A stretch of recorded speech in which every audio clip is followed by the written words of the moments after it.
어제 검찰이 이재용 삼성전자 부회장을 불구속 상태로 재판에 넘겼죠. 지난 6월 수사심의위원회 불기소 권고 수용하지 않은 건데 이 관련 발언 듣고 이야기 이어가겠습니다.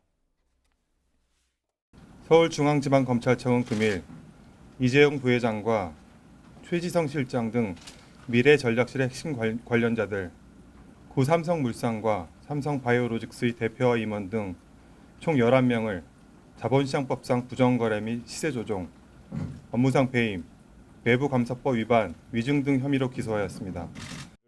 뭉쳐서. 근데 검찰이 수사심의위원회 권고에도 불구하고 기소 결정한 거는 검찰은 이렇게 말합니다. 여러 증거와 판례를 토대로 해서 불법 승계 작업을 실제 입증했다고 판단했기 때문이라는 건데 삼성에서는 이렇게 얘기하고 있습니다. 처음부터 이재용 부회장 기소를 목표로 하고 수사를 진행했다 이런 식으로 반박을 하네요. 국민들은 도대체 왜 기소를 안 하는지 오히려 그것을 이때까지 궁금해해 왔죠. 네. 그러니까 증거는 이미 차고 넘쳤다고 생각을 합니다. 그런 점에서 수사심의위원회 결정을 번복하고 검찰이 이번에 기소 결정을 내린 것은 참으로 다행이다. 이제까지 법 위의 삼성, 그래서 삼성공화국이라는 오명을 가져왔던 대한민국이 이번 과정에서야말로 좀 제대로 시장 경제가 공정하게 제대로 돌아갈 수 있도록 바로잡는 이런 일들을 착수했다고 생각이 들고요. 예. 이 일이 다행이라고 얘기했던 만큼 용두사미로 그치지 않도록 확실하게 이번 그 수사 과정이 제대로 진행될 수 있도록 노력하기를 바랍니다. 예. 2018년도 이후에 최근 2월까지 수사심의위원회 8번의 권고사항을 다 받아들였거든요. 근데 2건, 지금 이재용 삼성 부회장의 기소에 포함한 2건의 경우만 지금 권고사항을 받아들이지 않았는데 검찰로서는 상당히 큰 부담이 있을 거라고 생각합니다. 저렇게 판단할 수밖에 없는 본인들이 가지고 있는 어떤 증거 자료가 있기 때문에 저렇게 기소를 했다라고 보여지는데 네. 어쨌든 이것은 사법적 판단들을 분명히 받아서 명쾌하게 해야 될 필요가 있고요.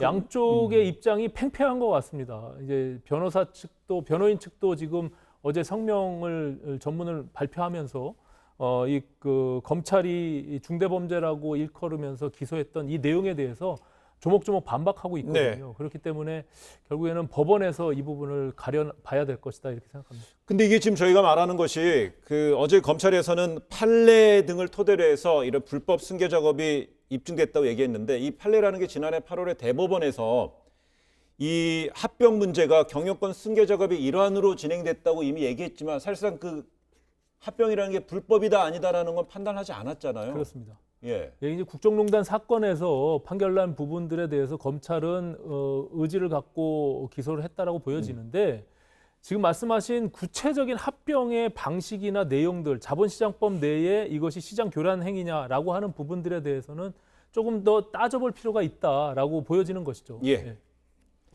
네. 아무튼 이번 과정에서 불법 승계 과정의 주가 조작이라든가 이런 일들에 대한 명확한 그 근거들 이런 것들이 다 밝혀져야 됩니다. 그렇게 해서 삼성이라고 하는 우리나라의 가장 대표적인 기업이 이 시장 경제에 어떤 해악을 끼치는지 이런 것들을 또 바로 잡아야지만 향후에 또 대한민국 경제도 올바른 방향으로 굴러갈 수 있다고 보여지기 때문에 예. 그 문제는 이번 법원에서 제대로 좀 가려질 수 있는 기회를 꼭 가졌으면 합니다.